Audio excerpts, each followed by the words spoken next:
네, 오늘도 주님의 은혜가 충만하시기 바라겠습니다. 오늘 말씀은 로마서 15장 7절 말씀입니다. 그러므로 그리스도께서 우리를 받아 하나님께 영광을 돌리신 것 같이 너희도 서로 받으라. 아멘. 오늘 말씀의 내용은 우리가 서로 용납하는 것이 주님께 영광이 된다는 내용입니다.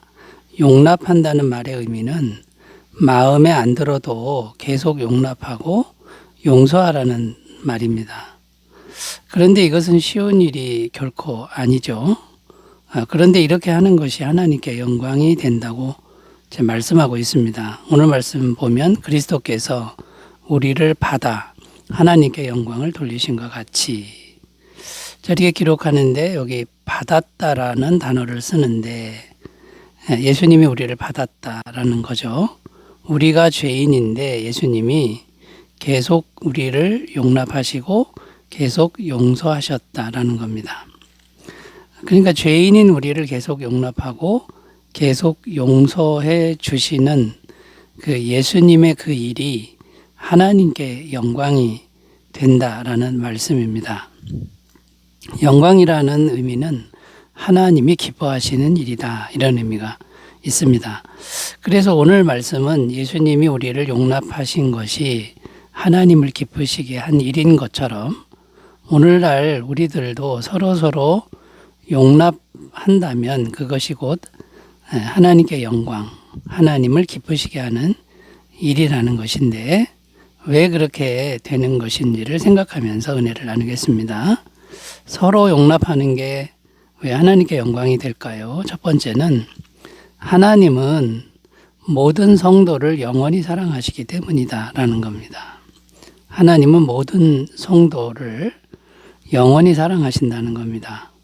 그러니까 부족해도 사랑하고 죄를 지어도 영원히 하나님은 사랑하시기 때문이다라는 겁니다. 요한일서 4장 8절 말씀 읽습니다. 사랑하지 아니하는 자는 하나님을 알지 못하나니 이는 하나님은 사랑이심이라.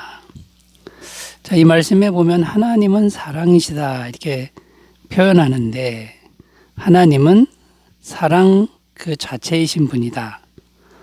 완전한 사랑, 영원한 사랑 그 자체이시다. 이런 의미죠. 그래서 하나님은 사랑 자체이니까 영원히 사랑으로 계시는 분입니다. 영원히 사랑하시는 분이다라는 겁니다.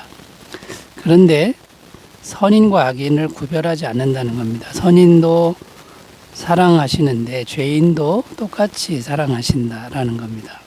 왜냐하면 하나님은 완벽한 사랑이시기 때문인 거죠. 자, 문제는 무엇이냐? 사랑은 영원하고 변함이 없는데 사람이 그 사랑을 받아들이지 않는 게 문제입니다.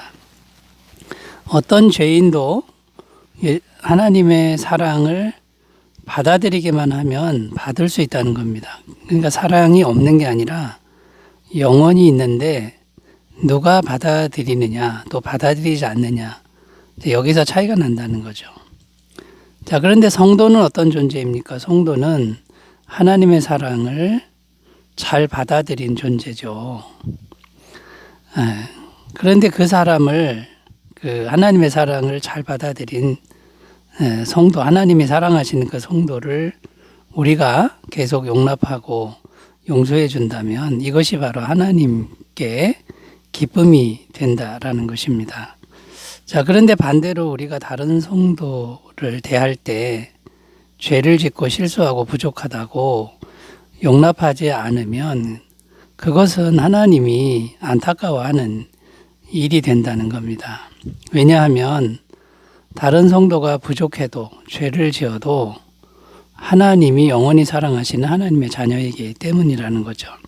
이것은 마치 한 가정 안에 있는 한 부모 아래에 있는 형제들과 같다는 것입니다. 부모 입장에서는 연약한 동생을 형 누나가 잘 용납하고 돌봐주기를 바랍니다.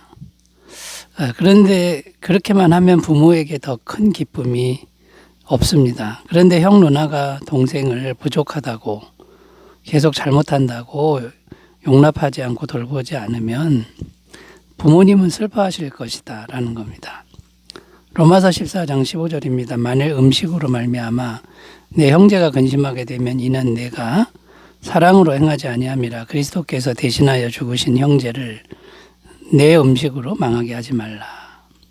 자, 이 말씀에 보면 내 옆에 있는 성도는 부족해도 어떤 존재냐면 그리스도께서 대신하여 죽으신 형제다, 이렇게 표현합니다. 그러니까 그리스도만큼 귀한 존재다라는 것이죠.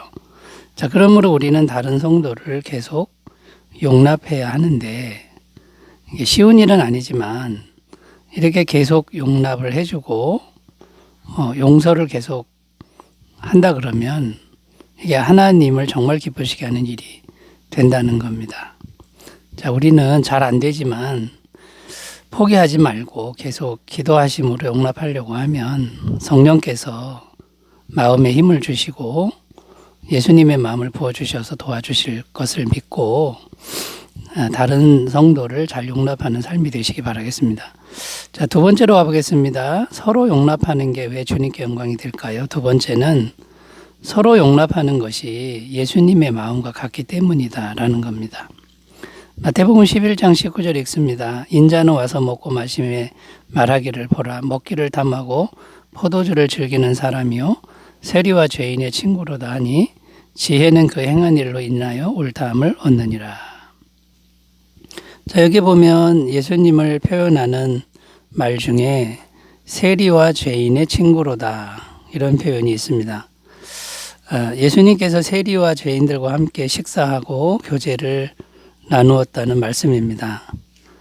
그런데 당시 세리와 죄인들은 모두들 싫어하는 사람들, 그런 부류들이었습니다. 실제로 세리와 죄인들의 인격은 형편없었고 행실은 좋지 않았던 것이죠. 그런데도 예수님은 그들을 계속 용납하시면서 말씀을 전해 주었다라는 겁니다. 왜 그렇게 하셨느냐면 죄인인 그들을 구원하시기 위함이었다라는 겁니다. 누가복음 23장 34절, 이에 예수께서 이르시되 아버지 저들을 사하여 주옵소서, 자기들이 하는 것을 알지 못함이니이다. 자, 이 말씀은 어떤 말씀이냐? 예수님께서 십자가에서 피 흘려 죽으시는데 예수님이 자기를 십자가에 못 박는 사람들까지도 용납하는 이제 그런 모습입니다. 예수님은 자신을 죽이려고 하는 사람들까지도 끝까지 용납하셨다는 겁니다. 그래서 어떤 결과가 생겼습니까? 세상 모든 사람들 중에 한 사람도 예외 없이 그 모든 사람의 죄를 예수님이 대신 값을 치러 주셨다라는 것이죠. 이렇게 예수님은 세리와 죄인들도 끝까지 용납하시고 예수님 자신을 죽이려는 사람까지도 끝까지 용납하시고 이렇게 서로 용납하는 것이 예수님의 마음과 같다는 것이죠. 요한복음 21장 17절 읽습니다. 세 번째 이르시되 요한의 아들 시몬아 내가 나를 사랑하느냐 하시니 주께서 세 번째 내가 나를 사랑하느냐 하시므로 베드로가 근심하여 이르되 주님 모든 것을 아시오매 내가 주님을 사랑하는 줄을 주님께서 아시나이다. 예수께서 이르시되 내 양을 먹이라. 이게 어떤 내용이냐면 세 번이나 예수님을 모른다고 부인한 베드로에게 부활하신 주님이 찾아오셔서 그 베드로를 용납하시는 그런 장면입니다. 예수님은 오히려 배신한 베드로가 마음에 상처 입은 것을 오히려 치료하고 계십니다. 이런 모습은 어떤 모습입니까? 예수님이 한 영혼을 얼마나 사랑하시는지를 이제 보여주는 모습이죠. 예수님은 정말 배신자 베드로까지도 끝까지 용납하는 걸 보여주고 있습니다. 그러므로 여러분, 우리가 예수님의 마음을 본받아서 서로 용납한다면 그 마음이 곧 예수님의 마음과 같은 것이고 하나님께 큰 기쁨이 된다는 것을 기억하셨으면 좋겠습니다. 자, 세 번째로 가보겠습니다. 서로 용납하는 게 왜 주님께 영광이 될까요? 세 번째는 서로 용납함으로 교회 공동체가 하나가 되기 때문이라는 겁니다. 에베소서 4장 2절 3절 읽습니다. 모든 겸손과 온유로 하고 오래 참음으로 사랑 가운데서 서로 용납하고 평안에 매는 줄로 성령이 하나 되게 하신 것을 힘써 지키라. 자, 이 말씀은 어떻게 하면 교회가 하나됨을 잘 지킬 수 있는지를 말씀해 줍니다. 겸손, 온유, 오래 참음, 사랑, 용납, 평안. 자, 이런 마음과 태도가 있어야 교회가 하나 된다라는 건데, 겸손, 온유, 오래 참음, 사랑, 용납, 평안은 서로를 용납하고 참아주는 그런 마음입니다. 자, 이런 마음에 반대되는 마음을 한번 읽어보면요. 겸손의 반대는 교만이죠. 온유는 무례함, 교만과 무례함. 또 오래 참음의 반대말은 성급함, 사랑의 반대말은 미움, 책망, 싸움. 여러분, 이런 것들이 있다 그러면 불을 보듯 뻔합니다. 교회는 분열되고 깨어질 것이라는 겁니다. 그러므로 여러분, 우리가 서로 용납한다라는 것은 교회 공동체를 하나 되게 만듭니다. 고린도전서 13장 4절 7절 읽습니다. 사랑은 오래 참고 사랑은 온유하며 시기하지 아니하며 사랑은 자랑하지 아니하며 교만하지 아니하며 무례히 행하지 아니하며 자기의 유익을 구하지 아니하며 성내지 아니하며 악한 것을 생각지 아니하며 불의를 기뻐하지 아니하며 진리와 함께 기뻐하고 모든 것을 참으며 모든 것을 믿으며 모든 것을 바라며 모든 것을 견디느니라. 무슨 내용이냐면 기독교의 최고 덕목인 사랑의 속성에 대한 말씀입니다. 사랑의 속성은 오래 참고 온유하고 시기하지 않고 자랑하지 않고 교만하지 않고 무례함도 없고 자기 유익을 구하지 않고 성내지 않고 모든 것을 참고 믿고 바라고 견딘다. 한마디로 말해서 다른 사람을 계속 용납하고 용서한다라는 말과 같습니다.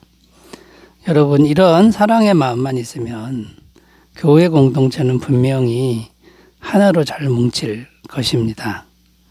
여러분, 우리가 반드시 기도해야 되는데 이런 마음은 인간적인 마음으로는 불가능합니다. 기도해서 성령 충만을 구할 때 성령님의 성품이 들어오면 사랑의 마음이 우리가 충만해서 교회를 하나됨으로 만들 줄 믿습니다. 여러분, 항상 기도함으로 서로 용납하는 삶이 되시기 바라겠습니다. 기도합니다. 하나님 아버지, 우리 모두 서로 용납하는 마음이 길러지게 하옵소서. 예수님의 이름으로 기도드립니다. 아멘.